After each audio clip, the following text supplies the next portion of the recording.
बहू झूठ नहीं बोलती। सुधा और राकेश के 3 बेटे थे। शादी के बाद तीनों माँ बाप से दूर रहते और सिर्फ त्योहारों में आते। माँ जी, पिताजी, अगली बार आप लोग हमारे घर आइएगा।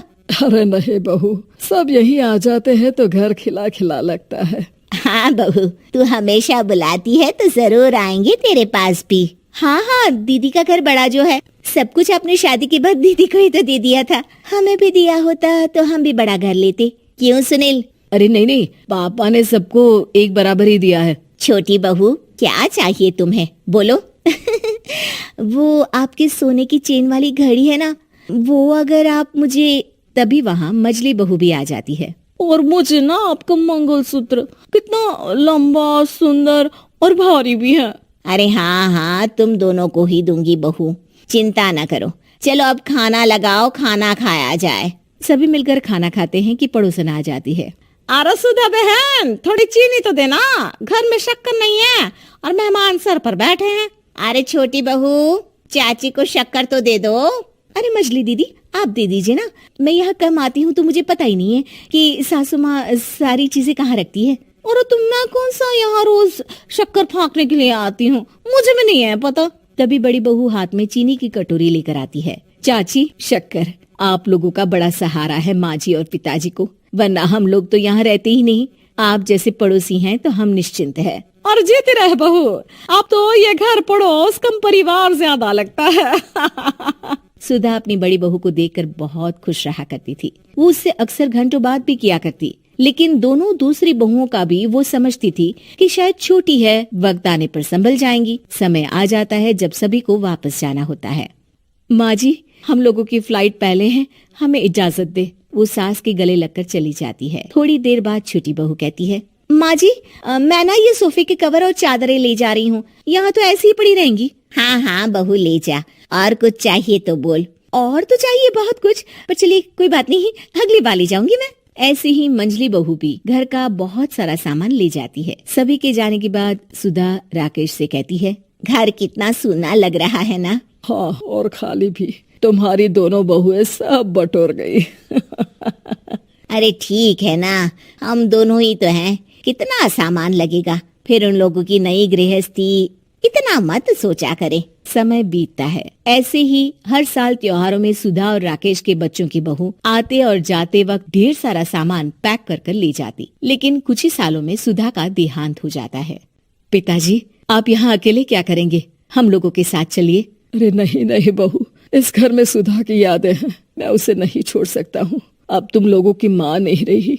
देख लो, वैसे तो मैंने उसके जीते जी सब कुछ दे दिया है, लेकिन कुछ उसका पर्सनल कीमती सामान था जो ये है, ले लो।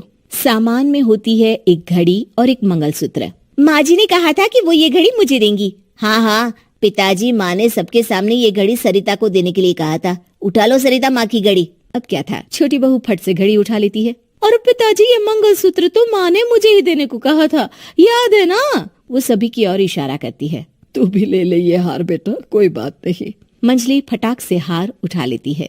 ससुर बड़ी बहू की तरफ देखते हैं। तुझे क्या दूं बेटा?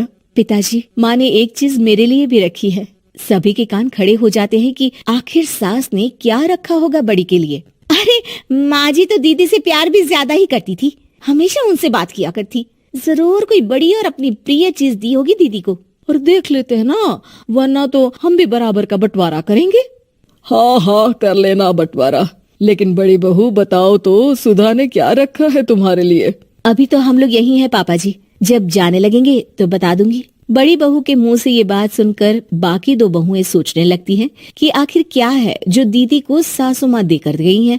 दीदी, ऐसा तो नहीं ना कि पूरे घर का आधा हिस्सा माँ बड़ी भाभी को देकर गई हो? तभी वहाँ ससुर आ जाते हैं। नहीं, ऐसा कुछ नहीं है। मकान तो तुम तीनों का बराबर से है। देखो, बड़ी बहू से तुम्हारी सास ज्यादा जुड़ी थी, न जाने क्यों घंटों बात किया करती थी। पता नहीं क्या देकर गई है उसे। और ससुर जी, आपको क्या पता, चालाकी से पूरे घर के पेपर में साइन करवा लिए हो, या फिर कोई छुपा गहना। आखिर मकान पूरा तो आपने सासू माँ के नाम ही कर रखा था ना। अब घर में ये सस्पेंस बन जाता है कि आखिर बड़ी बहू क्या लेकर जाएगी। फिर वो दिन भी आ जाता है जब बड़ी बहू के जाने का समय हो जाता है। बेटा, परसों तुम चली जाओगी, बताया नहीं, माँ ने तुम्हें क्या दिया? घड़ी और हार जो बेशकीमती था और तुम्हारी सास को सबसे ज्यादा प्रिय था, उसका तो बंटवारा भी हो चुका है। अब तुम्हारी बारी। हाँ पिताजी, आज मैं ये बात बताने ही वाली थी। माँ ने मुझे उससे भी बेशकीमती चीज दी है और वो है आप। आपसे अधिक प्रिय उन्हें कुछ नहीं था। माँ चाहती थी कि आप मेरे साथ रहें।